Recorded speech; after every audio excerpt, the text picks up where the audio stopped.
Bonjour à tous. Donc, je viens ici pour vous présenter la distribution Kaizen Linux, donc vous faire un retour d'expérience sur 2 ans de travail. Donc moi c'est Kevin Chevrolet, je suis ingénieur Linux et Cloud chez Alterway. Donc je m'occupe principalement de la transformation numérique des clients qui veulent faire de la transition vers des infra on-premise vers du cloud, ou simplement en fait d'optimiser leurs infrastructures au sein du cloud computing, principalement AWS et GCP. Alors Kaizen Linux, qu'est-ce que c'est? Donc Kaizen Linux, c'est une distribution libre et open source, basée sur la distribution des biens GNU Linux. Donc c'est une distrib qui est principalement destinée pour les administrateurs système, les administrateurs réseau, ainsi que les techniciens informatiques, SysOps, donc toutes les personnes qui vont s'occuper de gérer les opérations au sein par exemple du cloud computing, ou dans un environnement de type DevOps, ingénieurs cloud, ainsi que les étudiants, pour du lab en fait, ou pour les aider dans leurs études. Donc l'idée, quelle a été l'idée qui m'a amené à faire ce projet? Il fallait un système de réparation et de diagnostic en tout genre, portable, installable si besoin et intuitif. Une simple clé USB suffit pour pouvoir intervenir sur tous les OS. Kaizen répondra à ce besoin. Alors initialement, quand j'ai commencé le projet Kaizen Linux, j'étais étudiant en BTS, en première année.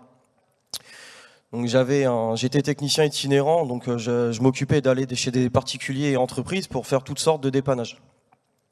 À cette époque, je n'arrivais pas à trouver en fait, d'outils qui me convenaient, qui me permettaient de pouvoir intervenir avec une simple clé USB sur un ensemble, par exemple, d'ordinateurs. Un exemple concret, si j'avais besoin, par exemple, de formater un disque, plus de faire du clonage ou autre au sein d'une même machine, j'avais pas trouvé d'outils qui me convenaient pour pouvoir faire cela. Donc Kaizen, il a été développé et pensé initialement dans cet objectif. Donc c'est-à-dire en fait d'avoir un système rescue, un système de diagnostic, réseau et système, pour répondre à ce besoin. Donc comment faire? Donc il y a eu toute une base de recherche qui a été faite en amont quand j'ai commencé à penser à ce projet. Moi j'ai toujours aimé tout ce qui est libre et open source, j'ai grandi en fait dans ce milieu. Donc j'ai voulu aussi apporter une contribution à l'open source et j'ai commencé à regarder au sein de documentation sur divers projets ou autres comment en fait d'autres personnes ont fait leur propre distribution et comment est-ce qu'ils ont pu arriver au résultat désiré. Donc j'ai fait 2 conclusions. Donc au départ, l'une des premières conclusions que j'ai faites, qui est la conclusion la plus simple et j'ai envie de dire la plus rapide, c'est la création d'un fork. Donc un fork, c'est un produit dérivé. Un exemple, quand vous partez d'une distribution d'une base Debian ou Ubuntu, vous prenez cette base, vous partez sur un objectif, par exemple vous dire voilà je vais prendre cette base là mais enlever certaines choses ou rajouter certaines choses et les redistribuer. Donc c'est ce qu'on appelle un fork. Vous partez d'une distribution existante, vous la modifiez selon votre besoin et vous en faites une dérivée. La deuxième méthode qui est sûrement la plus compliquée, c'est partir de zéro, donc aussi partir from scratch. Donc c'est-à-dire que vous allez créer une distribution depuis le début. Donc ça, je vais expliquer juste après, mais il y a une façon de faire bien précise et un modèle qui existe depuis justement les débuts des distributions. C'est tout ce qui va être gestionnaire de paquets, distribuer les logiciels justement via ce qu'on appelle des packages. Donc les packages, ce sont des logiciels en fait qui sont précompilés et qui sont compilés en fait pour être installés sur une machine, donc sur une distribution quelconque. Les débuts du projet. Donc au début de ce projet, évidemment, moi je débutais, donc j'avais jamais fait de distribution, donc je savais comment ça fonctionnait dans les grandes lignes, mais j'avais pas vraiment d'idée sur quoi partir et comment faire et quels étaient justement les composants essentiels pour qu'une distribution fonctionne. Donc il y a eu au départ, donc pendant plusieurs mois, donc j'avais initialement voulu lancer ce projet, alors si je dis pas de bêtises, c'était entre mars et février 2019. Donc j'avais commencé à avoir l'idée de développer une distribution. Donc il y a eu toute une phase justement de lecture de documentation. Donc naïvement, au départ, effectivement, je me suis dit, bon, il y a peut-être un outil magique qui nous permettra de pouvoir nous aider à la construction et de nous le faire à notre place, mais bon, j'ai déchanté très vite parce qu'effectivement, ça n'existe pas, même s'il y avait quelques petits technos comme Remaster 6, par exemple, à une certaine époque, qui aidaient à construire des forks Ubuntu. J'ai vu que c'était plus maintenu et c'était pas vraiment le modèle que je recherchais. Donc, il y a eu aussi tous les composants de base et ce qu'est une distribution. C'est-à-dire que une distribution, ça se compose de deux façons. Vous avez la partie GNU, donc pour ceux-là qu'on appelle ça GNU/Linux, donc la partie GNU qui est toute la partie système, donc la partie des logiciels que vous allez utiliser au quotidien hein, pour que votre distribution puisse fonctionner. Donc par exemple tous les binaires comme CP, MV ou autres, ainsi que d'autres logiciels qui vous permettent de faire différentes actions sur votre système, lire un fichier, les éditer ou autres. Donc c'est grâce à cela, j'ai aussi appris en détail ce que c'était qu'une distribution et aussi les différentes appellations et pourquoi Linux en fait est aujourd'hui majoritaire sur ce type de système d'exploitation. Ça m'a aussi permis d'approfondir mes connaissances en système. Donc au départ, effectivement, je savais me servir d'une distribution, d'un Linux hein, pour faire ce dont j'avais besoin de faire à ce moment-là, mais je ne savais pas vraiment comment ça fonctionnait en interne, c'est-à-dire comment les éléments étaient interposés entre eux, comment étaient gérées les dépendances, à quoi vraiment servait le noyau, qu'est-ce qu'il y avait dedans, etc. Donc tout ça, j'ai dû l'apprendre justement dans la lecture de documentation. Et effectivement, après, j'ai complété avec une base pratique. Donc là, la deuxième chose qui s'est posée à moi en dehors de la lecture de documentation, c'est est-ce que j'allais créer un fork ou est-ce que j'allais partir de zéro? Alors l'objectif du projet, c'était effectivement de fournir une base d'outils complète pour les techniciens et sysadmins. Alors, moi, je ne suis pas du tout développeur, je suis plutôt dans tout ce qui est système et cloud. Donc je n'avais pas dans l'idée de développer de nouveaux outils pour répondre à des besoins. Je donne un exemple très précis, je n'avais pas forcément envie de redévelopper un Gparted, ce n'était pas vraiment l'objectif. L'objectif, c'est plutôt de fournir les outils de référence dans leur domaine. Donc par exemple Gparted pour le partitionnement, l'effacement, VeraCrypt pour le chiffrement de disque ou autre. Donc le plus simple pour moi, étant donné que je suis toujours tout seul sur le projet depuis que j'ai commencé dessus, c'était justement de créer un fork. C'est la décision sur laquelle je suis parti et sur laquelle je suis resté. Pourquoi un fork de Debian? Debian parce que c'est l'une des distributions les plus utilisées au monde, si ce n'est pas la plus utilisée au monde. Beaucoup de projets sont aujourd'hui basés sur Debian, donc c'est peut-être la moitié du parc de distribution actuel aujourd'hui. Et Debian, je l'utilisais majoritairement, c'était la distribution que j'utilisais majoritairement pendant des années.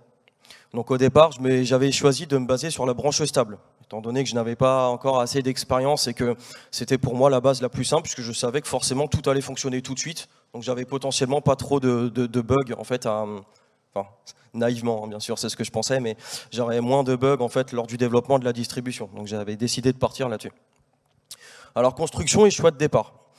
Donc dans le cahier des charges que je m'étais fixé, puisque quand j'ai commencé ce projet, je me suis fait un cahier des charges en me disant voilà, il faut que ce projet réponde à tel besoin et qu'il y ait tel élément ou tel élément. Donc je voulais un système live, c'est-à-dire que je voulais un système qu'on pouvait démarrer en direct via une clé USB, qui pouvait être aussi installable si besoin sur une machine. C'était l'une de mes envies. Donc il est basé sur l'environnement Mate, l'environnement graphique Mate. Donc Mate qui est un fork de GNOME 2, qui est un environnement léger et que j'avais l'habitude d'utiliser en fait sur toutes les distributions en fait que j'installais côté client.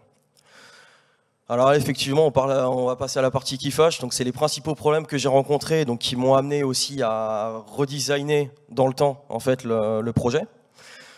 Donc ça a été un gros problème, ça a été l'implémentation de l'UEFI. Donc il a fallu que je puisse arriver à implémenter l'UEFI correctement et que la distribution fonctionne tout de suite.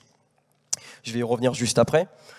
Donc peu d'expérience, donc cela avait compliqué le débogage. Donc c'est-à-dire que quand j'avais des bugs ou ce genre de problème justement lié à l'UEFI, comme je n'avais pas l'expérience en fait et le recul nécessaire pour pouvoir débugger et savoir où chercher, j'ai dû justement apprendre à chercher des bugs, apprendre à les patcher, apprendre à trouver des solutions de contournement.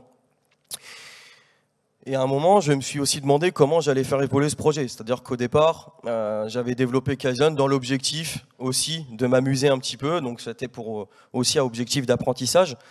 Est-ce que je souhaitais continuer à faire évoluer le projet, Ou est-ce que je l'aurais laissé tel quel et puis je l'aurais pas forcément laissé évoluer, fait évoluer, ou je l'aurais laissé avec potentiellement beaucoup d'axes d'amélioration. Donc ça a été des points sur lesquels j'ai beaucoup réfléchi, qui m'ont amené justement à faire d'autres choses sur les versions actuelles. Donc aussi les limites de ce système-là, donc je vais y revenir juste après. On n'avait pas de mise à jour possible en direct sur la distribution, c'est-à-dire qu'une fois que vous l'installiez sur votre système, en fait, si je sortais une nouvelle version, vous étiez obligé de réinstaller entièrement la distribution sur votre système. La difficulté sur le contrôle des dépendances, je vais expliquer rapidement comment c'était construit à ce moment-là et les limites en fait qui s'étaient imposées à moi et qui m'ont forcé aussi un petit peu à rechanger mon modèle et à réapprendre justement ce que j'avais appris jusqu'ici. Et la construction était vraiment très brouillon et complexe. Donc c'est-à-dire que le répertoire de construction, j'expliquerai rapidement, c'était voilà, il y avait, c'est-à-dire que ça commençait à devenir vraiment assez complexe et là maintenant c'était compliqué pour moi. Donc je savais qu'en fait à un moment ou un autre j'allais forcément me planter quelque part. Donc sur les principaux problèmes que j'avais rencontrés, donc c'était sur l'implémentation de l'UEFI. Donc au départ, donc ça c'est l'une des choses sur lesquelles j'insiste vraiment parce que sur les versions bêta, alpha et bêta, c'est ce qui m'avait posé le plus de problèmes. Donc au départ sur Kaizen Linux, sur la toute première version qui était sortie le 14 décembre 2021, j'avais pas encore réussi à mettre l'UEFI sur la distribution. Donc l'UEFI était venu juste après, donc sur la première bêta. Le problème de la version UEFI, en fait, c'était qu'il y avait deux problèmes. Déjà, j'avais installé un logiciel qui me permettait de créer des clés USB Windows, mais ce logiciel en fait avait une dépendance à Grub PC qui faisait conflit lorsqu'on cherchait à installer Grub UEFI. Grub UEFI en fait qui est la version de Grub qu'on installe quand on veut utiliser l'UEFI sur son système. Et la deuxième chose, et ça c'est c'est cette partie-là qui m'a donné le plus de problèmes, puisque je connaissais les logiciels que j'installais et plus ou moins leur dépendance, donc j'avais réussi à retrouver rapidement ce problème-là. Par contre, le second qui s'était invité dans la balance, c'est que j'avais sur Kaizen Linux, j'avais modifié les fichiers justement qui permettaient à la distribution de lui dire voilà, ce n'est pas Debian, c'est Kaizen. Donc au niveau du firmware UEFI, j'avais Kaizen qui était mentionné. Sauf qu'il faut savoir que depuis maintenant Debian 10, donc quand j'avais commencé le projet, je m'étais basé sur Debian 9, et après quand je l'ai sorti en toute première version alpha, j'avais refait l'intégralité de mon travail, mais sur Debian 10, de façon à avoir vraiment une base stable tout de suite et moderne. Étant donné que sur les versions stables de Debian, on n'avait pas les logiciels sont généralement pas assez à jour.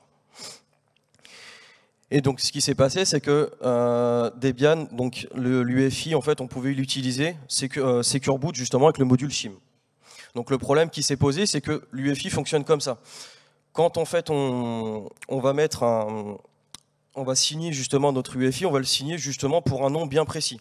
Donc en fait le Secure Boot en fait va vous dire voilà, ok, donc moi j'ai une clé pour déverrouiller uniquement Debian et pouvoir démarrer dessus. Donc ce qui s'est passé, c'est que moi j'ai mis du temps à trouver ce problème-là, j'ai dû lire aussi pas mal de docs sur l'UEFI et surtout des fois en anglais, donc c'était assez compliqué des fois à comprendre et surtout à essayer de débugger ce problème. Donc j'ai dû en fait dans le répertoire de construction de l'ISO, j'avais dû justement modifier tout un tas de choses et comprendre en fait quel était le logiciel que j'installais, parce que j'avais fait différents tests en fait, qui me faisait ce problème-là, et j'avais trouvé justement que c'était dans le paquet LSB Release en fait qui m'offrait le nom, enfin qui me permettait justement de dire à mon système que la distribution est Kaizen qui posait ce problème. Donc j'avais dû et c'est justement ça aussi qui avait rendu la construction complexe. C'est-à-dire que tout ça, il fallait le maintenir, il fallait savoir le mettre à jour, autre. Donc ça commençait vraiment à devenir compliqué. Donc ensuite, donc sur toute cette partie-là, une fois ces problèmes réglés, donc ça c'est vraiment le principal problème que j'avais rencontré sur les versions alpha et bêta, donc le problème UEFI. Donc au bout d'un moment, j'ai commencé à me dire, ok, ça c'est super bien, ça marche bien, là, ça fonctionne, hein, la distribution fonctionnait, mais on ne pouvait pas la mettre à jour, donc ça m'embêtait parce que moi personnellement j'étais déjà obligé de réinstaller en fait toutes mes machines peut-être tous les 2-3 jours, puisque ça m'arrivait des fois peut-être quasiment toutes les semaines de sortir de nouveaux ISO, donc c'était un peu compliqué pour moi d'avoir à réinstaller ma machine pour les tester ou quand je sortais un ISO. Donc il fallait que je trouve une solution, et si je voulais justement que les utilisateurs soient satisfaits, il fallait que je trouve une solution à ce problème. Donc j'ai décidé du coup, une fois ces problèmes-là constatés, il fallait que je les fasse évoluer. Donc j'avais décidé du coup, au départ, j'avais nommé les ISO avec la date, donc l'année, le mois et le jour de distribution. Ensuite, j'ai fait le passage en 1.0, donc le 1.0 qui était entre guillemets, naïvement, parce que bon, ça c'était pas stable tout de suite, hein, évidemment, j'avais décidé de la passer en version 1.0, donc la version 1.0 en fait qui était basée par contre sur un nouveau modèle.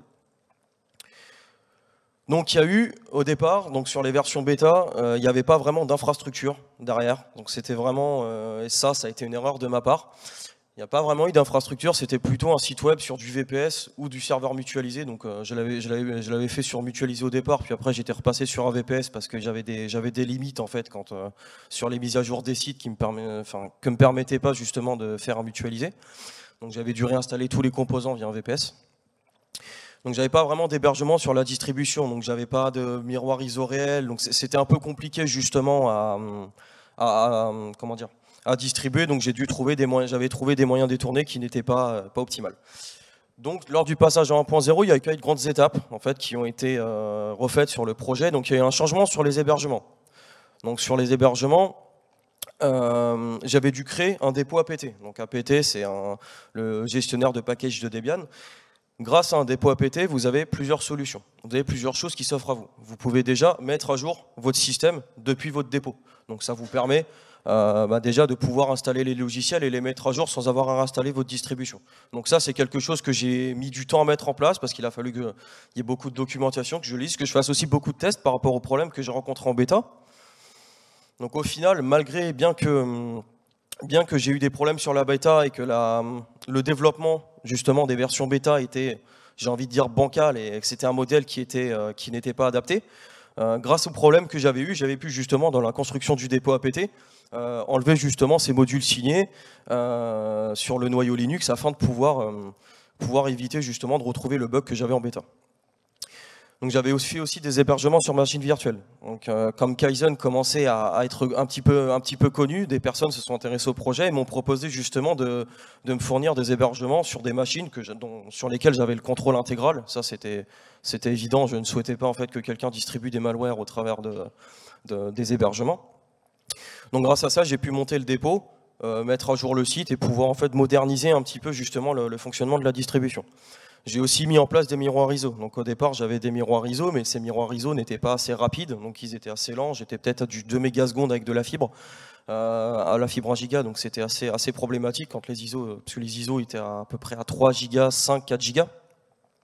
Et plus de capacité de stockage, puisqu'à ce moment-là, j'avais utilisé AWS S3, donc un stockage objet de chez Amazon, pour la distribution d'ISO. Enfin, c'était l'un des miroirs que j'avais mis en place. La création de paquets logiciels, donc ça a été je pense que ça a été la partie la plus longue et la plus compliquée que j'ai eu à faire en fait pour la 1.0, en dehors de l'administration système, j'ai envie de dire de base pour faire fonctionner le projet.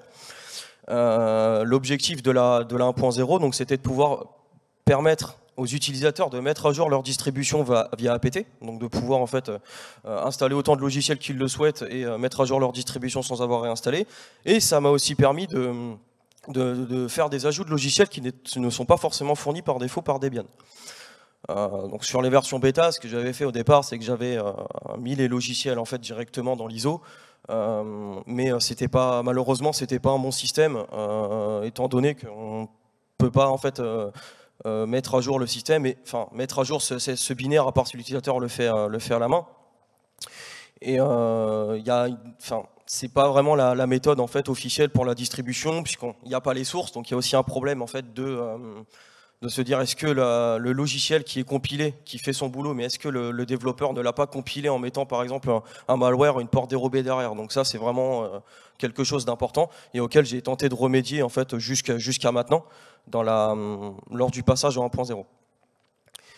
Donc la documentation, donc super important. Donc sur la fin des versions bêta, entre la dernière release et l'arrivée en version 1.0 en mai 2020, j'avais fait de la documentation sur les spécificités de la distribution. Donc tout ce qui est par exemple comment l'installer, comment démarrer en live, quelles sont les spécificités des entrées live par exemple. et aussi un bloc d'information. Donc sur ce bloc d'information, c'était en fait le moyen de centraliser les changelog en fait de chaque release. Donc par exemple en fait entre cette ISO et cette ISO, qu'est-ce qui a changé, les bugs qui ont été corrigés, quelles ont été les mises à jour.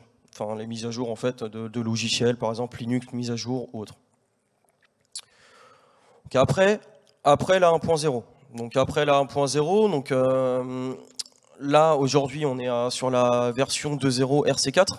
Donc qui est la dernière version de test en fait avant la sortie de la 2.0 qui aura lieu le 14 décembre 2021. Oui, c'est ça. Pour les 2 ans justement du projet. Enfin, 2 ans officiels depuis la sortie de la toute première version. Donc de la 1.0, il y a eu 8 révisions de cette distribution. Donc il y a eu diverses améliorations, justement, dont je vais parler tout de suite. Donc le modèle justement de création de machines virtuelles était aussi limité, puisque bien que j'avais un dépôt et que j'avais de quoi héberger le site, puisque j'étais vraiment sur un vrai système, malheureusement j'avais pas la même puissance et la même gestion que je pouvais avoir justement sur un serveur dédié. Donc moi j'ai dû créer en totalité une infrastructure. Donc sur cette infrastructure, j'avais décidé de partir sur du serveur dédié. Pour la simple et bonne raison, c'est une économie de coût. Je ne souhaitais pas en fait faire d'hébergement personnel en fait ou louer une BO data center, parce que bon ça reste un projet, un side project, et j'ai pas forcément beaucoup de finances pour ça. Donc le serveur dédié est une solution. Donc j'ai évité le cloud, justement, je vais y revenir pourquoi. Et il y avait aussi toute une partie sur la sécurisation des serveurs dédiés et optimisation. Donc c'est-à-dire que quand vous créez ce genre de projet, les utilisateurs vous font confiance, c'est-à-dire que vous leur distribuez des logiciels, vous leur mettez en place une infrastructure. Donc ils vont télécharger des logiciels, les mettre à jour. Ils vont télécharger aussi vos releases. Donc il faut s'assurer en fait que vos releases ne seront pas modifiées ou corrompues justement par un attaquant qui pourrait se mettre sur vos serveurs. Donc toute une partie sécurisation et design d'infrastructure avait été faite à ce moment-là. Donc un exemple précis, j'avais designé un serveur de production à ce moment-là et un serveur de backup. Donc un serveur en fait sur lequel l'intégralité des sites en fait et des ISO etc. et des mises à jour se faisait sur ce serveur. J'avais pas vraiment trop de charge encore à ce moment-là, donc je pouvais le gérer de cette façon. Et il y avait toute une partie sur la sécurisation. Donc la sécurisation des flux, règles de firewall et autres. Il y a eu aussi une optimisation des coûts des miroirs réseau. Donc, alors le problème qui s'est posé avec AWS S3 sur ce type de projet, c'est justement là en fait où je me suis fait avoir, c'est qu'AWS S3, comme n'importe quel en fait fournisseur cloud, on est payé à l'usage. Donc au début c'était très bien parce que je devais peut-être payer 5 ou 6 euros par mois parce que pas beaucoup de personnes le téléchargeaient, et puis bon moi j'avais les ISO sur ma machine, donc j'avais pas besoin de les retélécharger à chaque fois. Donc ça suffisait, sauf qu'en fait je commençais à avoir des pics en fait et je comprenais pas pourquoi j'avais des fois 40, 60, 50 euros en fait par mois au lieu de 5 euros.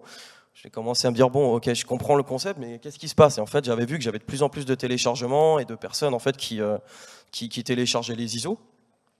Donc j'avais dû justement modifier ce système-là et créer des miroirs maison sur plusieurs serveurs et conserver AWS S3 juste pour la sauvegarde, étant donné que sur AWS S3, quand vous mettez en fait un objet sur un bucket, il est répliqué en fait dans 3 zones différentes. Donc j'ai aussi fait de la création de plusieurs miroirs, donc un miroir officiel plus plusieurs autres miroirs que je gère moi-même. Mise en place d'un forum. Donc un forum qui était fait là pour l'assistance utilisateur et le renforcement de la communauté. Parce qu'au départ, je n'avais pas nécessairement créé de forum, je faisais principalement toute ma communication à travers LinkedIn ou Twitter. Mais il était quand même bien, je pense, d'avoir en fait et ça c'est ce que je conseille généralement de faire sur ce type de projet, c'est de mettre en place un forum en fait pour faire centraliser la remontée de bugs pour qu'il soit aussi public et visible en fait par les utilisateurs qui le rencontreraient. C'est-à-dire que beaucoup me faisaient des retours par mail ou via LinkedIn. Le principal problème, c'est que tous les autres utilisateurs qui rencontraient ces soucis-là n'étaient pas forcément au courant en fait, du problème, donc en fait me reposer la question. Et c'était plus de travail pour moi. Et il n'y avait pas aussi de bonne gestion de la communauté. Donc j'ai essayé de remédier ça le plus possible avec un forum. Et des espaces de discussion comme sur Telegram par exemple. L'une des choses majeures aussi que j'ai faites et qui ont été demandées par une majorité d'utilisateurs, c'était l'ajout de nouvelles interfaces. Donc beaucoup d'utilisateurs m'avaient demandé GNOME, Cinnamon ou autre. Simplement sur le projet, j'avais un objectif, c'était vraiment de fournir une interface légère, épurée, avec un système de menu qui pouvait aider justement les étudiants ou les débutants dans le domaine à avoir en fait, sans avoir à chercher dans toutes les documentations de l'outil ou même la documentation du projet, à savoir quel outil correspondrait à ce besoin. Donc j'avais créé, enfin ça c'est depuis les toutes premières versions, mais j'ai créé un menu qui me permet vraiment de centraliser cet outil avec des commentaires sur chaque lanceur, permettant d'indiquer à l'utilisateur cet outil-là te servira pour ça. Donc j'avais décidé au départ de partir sur KDE, LXDE ainsi que XFCE. Donc qui permettait aux utilisateurs qui souhaitaient d'utiliser XFCE car un peu plus léger, KDE parce que plus complet, ou LXDE parce que vraiment minimaliste, une majorité d'utilisateurs avaient été plus satisfaite justement par rapport à ça. C'était aussi pour leur laisser plus de liberté, éviter de leur imposer un choix, qui justement en fait le contraire du libre, c'est pouvoir laisser la liberté à l'utilisateur d'utiliser ce qu'il veut quand il le souhaite. Et il y a eu une mise à jour de la documentation ainsi qu'une refonte. C'est-à-dire au départ j'avais utilisé en fait un wiki via MediaWiki, mais donc ça fonctionnait, hein, c'était bien, mais c'était pas assez. Malheureusement j'avais pas mal de limites et là maintenant c'était compliqué, surtout au niveau des backups. Donc un de mes contributeurs que je salue, si vous verrez la vidéo, qui m'avait justement développé tout un... je ne connais plus le nom de la technologie, mais qui m'avait développé justement la documentation. En fait, en Markdown, on l'écrit, ça nous génère en fait en HTML la documentation, ce qui rend l'édition justement beaucoup plus simple à maintenir. L'infrastructure et développement. Donc d'autres problèmes se sont posés à moi justement après l'arrivée des versions 1.0. Et ça, je pense que c'est le problème de tout sysadmin un jour, c'est d'apprendre à gérer la montée en charge sur les serveurs. Ça effectivement, j'avais pas prévu ça au départ, donc j'avais designé ça de façon à ce que ça fonctionne au départ. Donc quand j'avais de la montée en charge, ce qui m'était arrivé quand j'avais sorti, je crois que c'était la 1.7 ou la 1.8, je sais plus, j'avais eu en fait tellement une grosse montée en charge que mes reverse proxy n'arrivaient plus en fait à suivre la charge. Donc j'avais dû en fait passer tout le monde sur le serveur de backup, donc j'avais dû utiliser du coup mon PRA que j'avais fait. Et grâce à ça, j'avais pu leur faire refonctionner justement la distrib, enfin pardon, pas la distrib, mais l'environnement en fait pour faire fonctionner la distrib. Et j'ai commencé à réfléchir et à essayer de diagnostiquer, comprendre pourquoi j'avais ce problème de montée en charge. Donc en fait, j'ai dû aussi faire un redesign complet d'infrastructure pour apprendre, pour gérer la charge. Et du coup, ça m'a permis aussi d'apprendre comment en fait fonctionnait la montée en charge sur de l'on-premise, puisqu'en cloud, on n'a pas vraiment ce problème-là, puisqu'on bénéficie de la puissance de feu justement des services comme AWS, via du CloudFront ou d'autres technologies.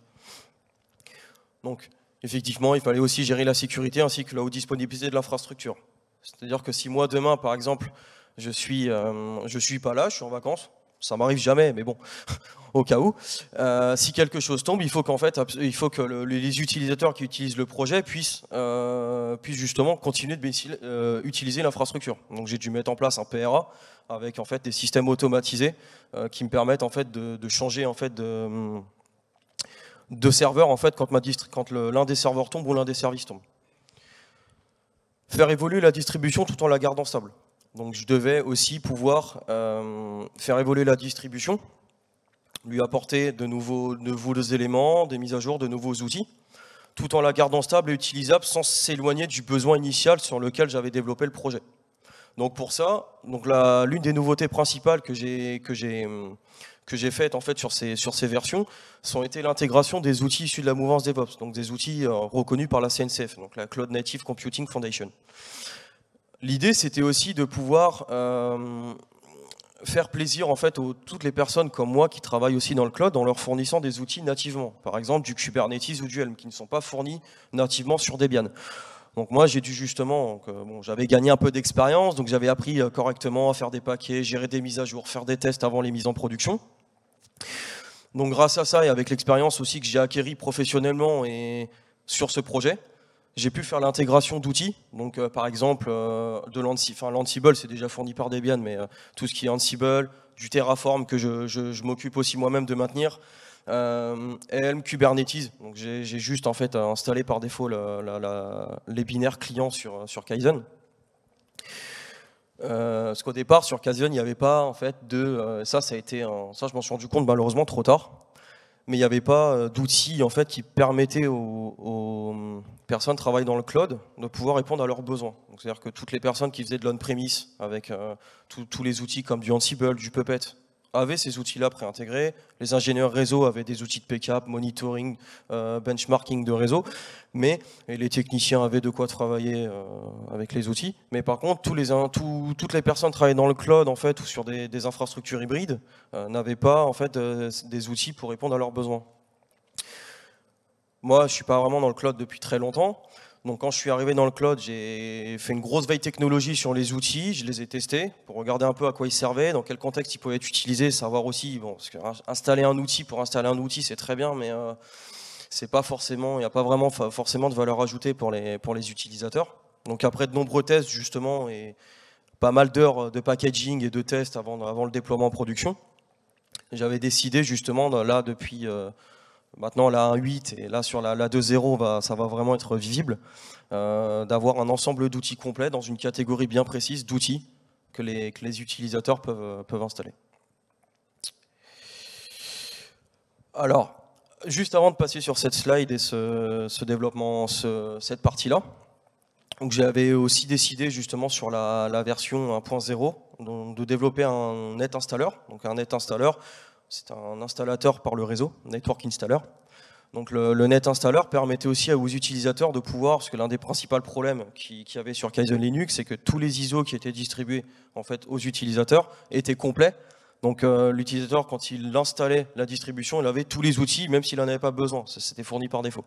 Donc pour pallier à ce problème-là, au lieu de faire des ISO, 3 ou 4 ISO pour les admins, j'avais décidé de développer un net installer. Donc ce net installer-là, en fait, c'est tout un ensemble de sous-catégories, enfin de catégories et de sous-catégories, permettant vraiment d'installer finement les outils sur lesquels en fait, l'utilisateur en fait, a envie de travailler ou a besoin pour son utilisation personnelle ou professionnelle. Alors ça, je pense qu'après la 2.0, j'ai un gros projet sur la distribution. Donc suite à mon retour d'expérience aussi, justement, je me suis rendu compte que Kaizen Linux, bien que ça fonctionne sur l'intégralité du parc, enfin la quasi-intégralité, même si bon, je pense que le 32 bits aujourd'hui, il y en a vraiment quasiment plus, mais sur la quasi-totalité du parc informatique aujourd'hui, du moins sur les ordinateurs personnels et professionnels, Kaizen fonctionne. Par contre, quid de Raspberry Pi? Donc justement, moi j'ai commencé aussi à me renseigner sur tout ce qui est cross-compilation, architecture ARM, donc leur fonctionnement. Donc j'ai décidé justement après ça de faire un portage sur d'autres architectures. Donc c'est encore en cours de développement, il n'y a pas de code encore public puisque c'est vraiment en phase de test, donc je les publierai quand ça sera prêt du coup. Mais développement sur Raspberry Pi 3 et 4. Donc sur les anciennes versions de Raspberry, le matériel est vraiment limité. Et par rapport aux besoins de la distribution, qui est une collection d'outils, même si c'est bien optimisé, ça reste quand même assez lourd pour la génération d'avant le Raspberry Pi 3. Donc j'ai commencé déjà à vouloir le développer sur les 3 et 4. Donc développement donc, du coup sur les architectures ARMHF et ARMEL en fonction de la puissance matérielle. Donc c'est-à-dire qu'avant de publier les images, je vais voir si c'est stable, si ça fonctionne et si les utilisateurs en fait, peuvent utiliser convenablement justement Kaizen sur Raspberry. Donc préparation des dépôts pour ARM. Donc au départ dans les dépôts il y avait simplement les binaires 64 bits, donc AMD 64. Donc j'ai dû aussi remettre à jour mon dépôt de façon à accepter l'arrivée de binaires en ARM 64, ARMHF et ARMEL. Donc ça a aussi été de la documentation et qui m'a amené justement à comprendre comment faire de la cross-compilation sur les logiciels. Donc justement aussi améliorer la mise en production puisque jusqu'ici en fait tout est fait manuellement. Et des fois c'est long, ça peut planter parce qu'il n'y a pas de test forcément automatisé, même si ça reste stable parce qu'il y a beaucoup de tests manuels. Mais du coup justement j'ai décidé aussi de créer un pipeline de CI/CD pour la cross-compilation et l'automatisation du déploiement. Donc grâce à ça, je vais pouvoir utiliser la puissance de GitLab pour faire de la cross-compilation plus rapidement sur leur serveur, afin moi aussi de gagner du temps dans le développement. Et aussi pour automatiser le déploiement. Donc c'est-à-dire, par exemple, une fois que le code va être poussé sur GitLab, donc c'est-à-dire que les mises à jour des sources vont être mises en ligne, automatiquement, en fait, les mises à jour seront compilées par le pipeline de CI et via la CD, en fait, déployées automatiquement sur l'infrastructure de production. Donc ça, c'est l'un des projets, en fait que j'ai là après la sortie de la 2.0. Donc on en vient à la partie qui fait plaisir, c'est les utilisateurs qui ont adhéré au projet. Donc au départ, Kaizen, les gens ne connaissaient pas. Je pense que c'était peut-être, le cas pour pas mal d'entre vous dans la salle, mais vous en faites pas, je vous en veux pas, il n'y a pas de souci. Donc j'ai réussi justement à me faire une petite communauté autour de ça, donc aussi à trouver des utilisateurs satisfaits, heureusement j'ai envie de dire, et pas mal d'utilisateurs ont adhéré au projet. Donc parmi eux on retrouve du coup, donc j'ai juste mis les logos, donc le logo que vous voyez ici en haut c'est ScalarX. Donc ScalarX en fait c'est une société irlandaise, c'est un de mes amis en fait qui est patron de cette société, qui sponsorise le projet et qui l'utilise aussi pour ses besoins de production. Par exemple, pour faire de la maintenance de système ou de la réparation. Donc, il sponsorise mon projet, il m'aide en fait dans le financement de l'infrastructure du projet. LDNR Formation, donc LDNR Formation qui est un organisme de formation qui sont à la Beige, à côté de Toulouse. Donc, qui forment en fait des étudiants en TSSR, donc équivalent Bac+2 BTS, et des étudiants administrateurs infrastructures sécurisées, équivalent Bac+3. Donc ils utilisent Kaizen maintenant depuis à peu près, depuis un peu plus d'un an. Donc c'est la 3e session là sur laquelle ils utilisent Kaizen et ils sont toujours autant satisfaits. Donc ça veut dire que je travaille bien, donc c'est plutôt sympa. Le SGI, donc le SGI, l'école supérieure de génie informatique, donc qui est une école en fait basée initialement à Paris. Ils ont des centres de formation aujourd'hui un peu partout. Donc le SGI, donc je suis aussi étudiant moi le SGI actuellement. Donc le SGI forme les étudiants de première, deuxième et troisième année sur la spécialisation réseau sur Kaizen Linux. Donc comme je l'ai développé, le SGI m'a donné un coup de pouce et un petit coup de pub aussi pour me soutenir dans ce projet. Donc je les remercie aussi. Ainsi qu'Alterway, l'entreprise dans laquelle je travaille. Alors beaucoup l'utilisent, moi personnellement évidemment, mais certains de mes collègues aussi l'utilisent pour m'aider à remonter des bugs ou me dire voilà, pour un tel besoin, il te manque tel outil, regarde, teste et regarde ce que tu en penses et essaie de l'intégrer. Donc j'ai aussi envie de les remercier car ils m'ont vraiment aidé sur la partie justement DevOps et Cloud. Et sur la gestion des outils, la remontée de bugs, il manque tel module pour faire telle chose, etc. Donc leur expérience m'a permis aussi de gagner en compétences. Donc ici, je vous ai remis une slide un peu plus complète du comment sur les liens le web. Donc de toute façon, je pense que j'essaierai de publier le PowerPoint. Je ne sais pas si le DevOps Day a un espace ou autre, sinon je le publierai sur LinkedIn ou autre. Donc pour que vous puissiez retrouver l'intégralité des liens, donc aussi bien mon LinkedIn, le LinkedIn du projet. Donc c'est le LinkedIn et le Twitter, donc c'est principalement les lieux où je fais les coms sur les mises à jour, les changements, les alertes de bugs ou autres. Mail, le forum, téléchargement, ainsi que la page DistroWatch. Donc la page en fait descriptive du projet. Et grâce à justement sur DistroWatch, je crois que c'était depuis le mois de juillet. Depuis le mois de juillet, j'avais été accepté sur DistroWatch après quasiment 2 ans d'attente. Donc il faut être assez patient parce que soit vous les payez pour qu'ils puissent en fait directement vous intégrer, soit en fait il faut attendre que ça soit stable et qu'ils voient et qu'ils constatent que votre projet a une certaine avancée. Et à un moment, je leur envoie un mail et je leur ai dit écoutez, mon projet, je pense qu'il a bien avancé. Regardez, là, j'ai sorti la version 1.8. Je suis quasiment. Enfin, non, c'était à la 1.6 à ce moment-là. J'avais sorti la 1.6. Je vais sortir la 1.7 bientôt. De mon projet, qu'est-ce que vous en pensez? Donc, 2 jours après, ils me répondent ils me disent ouais, bah, pas de souci, votre projet a bien avancé, donc on vous ajoute sur DistroWatch. Et aujourd'hui, elle fait partie des distributions classées dans le top 70. Des distributions les plus populaires du moins sur DistroWatch, donc c'est quand même aussi une certaine fierté parce que c'est un projet sur lequel j'y attache beaucoup d'importance, de temps, d'investissement. Donc justement tous ces utilisateurs et ces personnes qui me soutiennent direct ou indirectement, ça fait vraiment plaisir. Je vous remercie à tous d'avoir assisté à cette présentation et place à vos questions.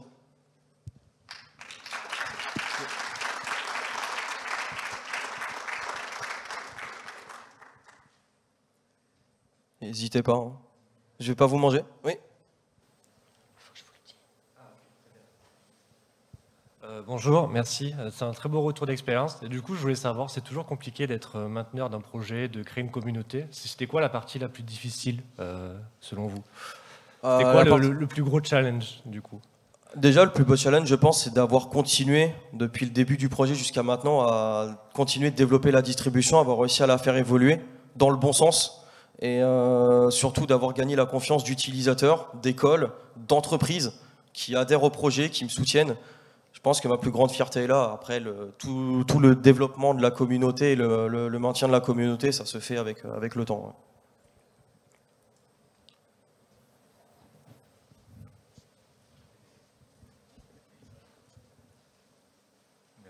Oui, merci beaucoup pour cette tour d'expérience. Kevin, est-ce qu'il y a eu des moments où tu as eu peut-être à deux doigts de baisser les bras? Ça m'intéresse. Alors, ouais, sans mentir, c'est arrivé. Il y a vraiment eu des moments où c'était compliqué techniquement, où il y avait beaucoup de challenges, mais c'est justement ce qui me motivait, et j'avais peur de ne pas y arriver. Donc je me suis dit, oh, je vais laisser tomber, je suis tout seul, et puis je ne vais jamais y arriver. Ça, c'était quand j'avais pas dormi depuis 2 jours parce que j'étais sur le bug. Donc à tête reposée, je me suis dit non, il faut quand même que je continue, c'est un beau projet, puis j'ai envie de réussir, en fait, je déteste l'échec. Donc oui, ça m'est arrivé, mais je pense que le résultat de ce travail, aussi bien les utilisateurs réguliers, ainsi que les retours, et qui fait que la distribution commence vraiment à être connue, c'est le fruit de tout ce travail justement, et donc je me remercie personnellement de ne pas avoir arrêté quand je le pensais, dans des états de fatigue assez avancés.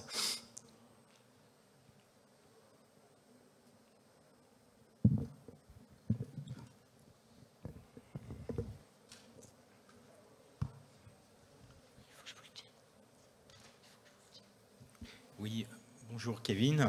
Bonjour. Merci pour cette présentation. Qu'est-ce que vous pouvez nous dire sur la partie sécurité de votre distribution? À quel niveau? Infrastructure ou vraiment purement sécurisation de la Infra. Au niveau infra?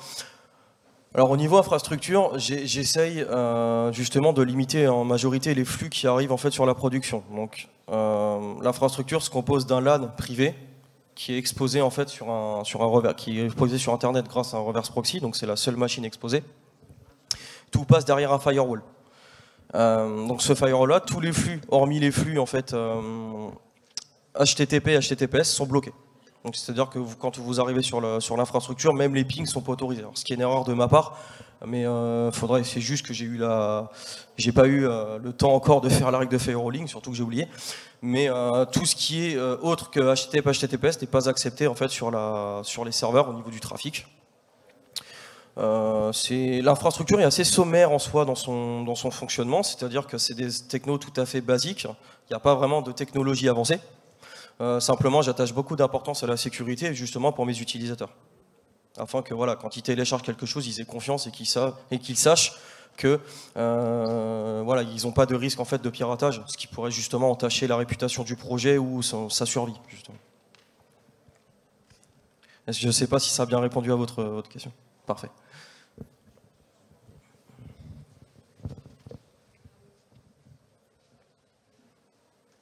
Bonjour, merci, c'était très intéressant. Moi, je voulais savoir, quand vous partez du noyau, techniquement, vous partez avec des bootstraps ou quelque chose comme ça?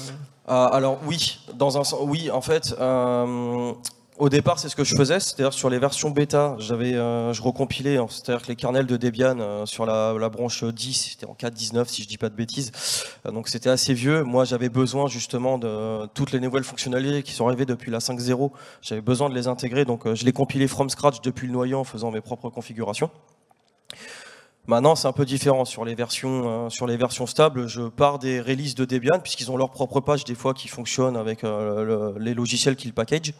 Par contre, j'essaye quand même d'avoir de l'avance sur Debian quand ça fonctionne par rapport sur le reste de mon environnement. J'ai certains logiciels comme VirtualBox qui dépendent de la version du noyau pour bien fonctionner.